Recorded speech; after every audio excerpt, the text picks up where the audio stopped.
On Ukraine's border, Russian pressure builds. Joint exercises with Belarusian forces named Union Resolve 2022 as a Russian submarine passed by Istanbul on its way to join the fleet now in the Black Sea. There are fresh reports US intelligence has details of a Russian invasion plan scheduled to start on Wednesday. After the US and Ukrainian presidents held a phone conference, the White House said the United States would respond swiftly and decisively to any further Russian aggression against Ukraine. It is a time to stand up against those who would seek to bully. Russia needs to back off, and it needs to back off right now. America saying a diplomatic solution is still open. The way for Moscow to show that it wants to pursue that path is simple. It should de-escalate.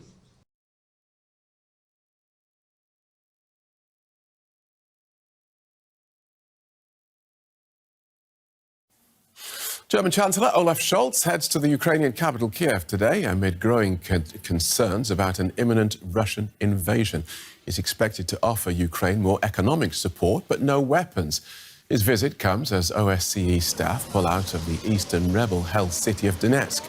Western intelligence sources say Russia now has more than 100,000 troops on Ukraine's borders. On Tuesday, Mr. Scholz will travel to Moscow to urge Vladimir Putin to de-escalate the crisis.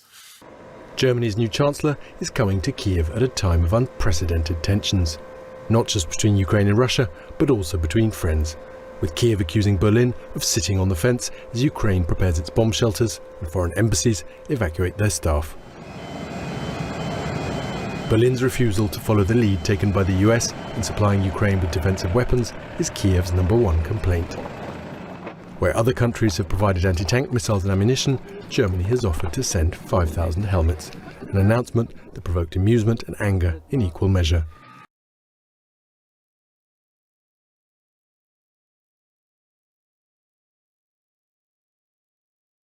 A 100,000 Russian troops camped out at Ukraine's border. Kyiv has been seeking to shore up its military equipment if it ever needs to face a Russian invasion.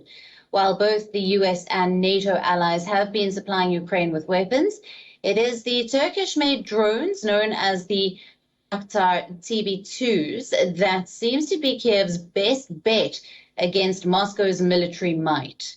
Now, Russia, of course, holds a big edge when it comes to military aviation and missiles over Ukraine. But the drones made in Turkey are battle-tested.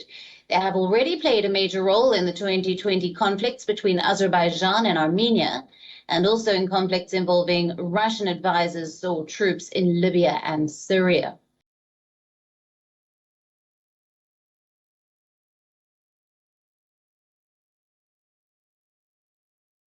9 senior officials in the Gauteng provincial government have been suspended. The Special Investigating Unit recommended their suspension after they were implicated in its report. The SIU uncovered irregularities in the awarding of contractors for the renovations of the Anglo Gold Ashanti Hospital in the West Rand. The suspended officials are 3 senior managers in the Health Department and 6 senior managers in the Department of Infrastructure. Disciplinary proceedings are expected to commence once charges are finalized. The SIU is said to have made referrals to other state institutions for further investigation into the conduct of implicated government officials and contractors.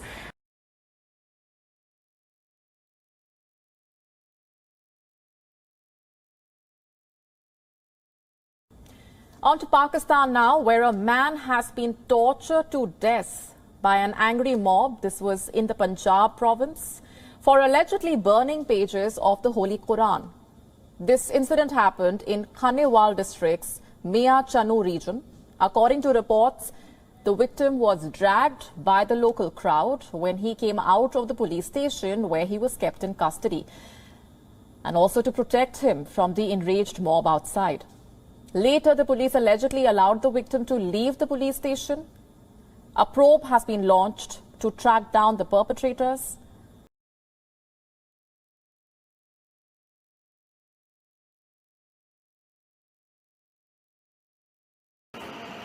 After nearly a week of protest and disruption, this was the end of the standoff on Ambassador Bridge.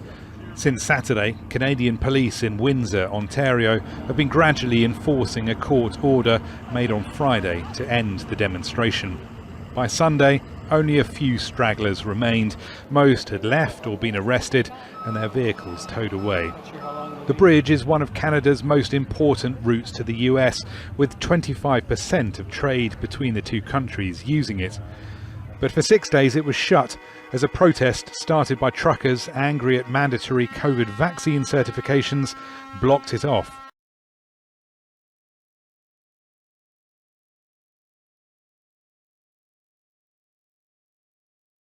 They say it will be a street-by-street cleanup strategy, police fighting a crime wave in Lima, a city of nearly 10 million people.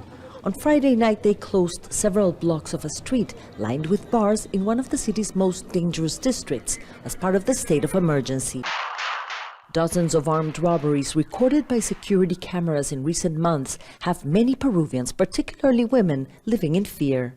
The most common attacks, young men targeting backpacks and purses, or men on motorcycles stealing cell phones from their victims. Peru's telecommunications regulator says an average of 4,000 cell phones are stolen every day around the country. The National Institute of Statistics says more than a quarter of Lima's population have been crime victims.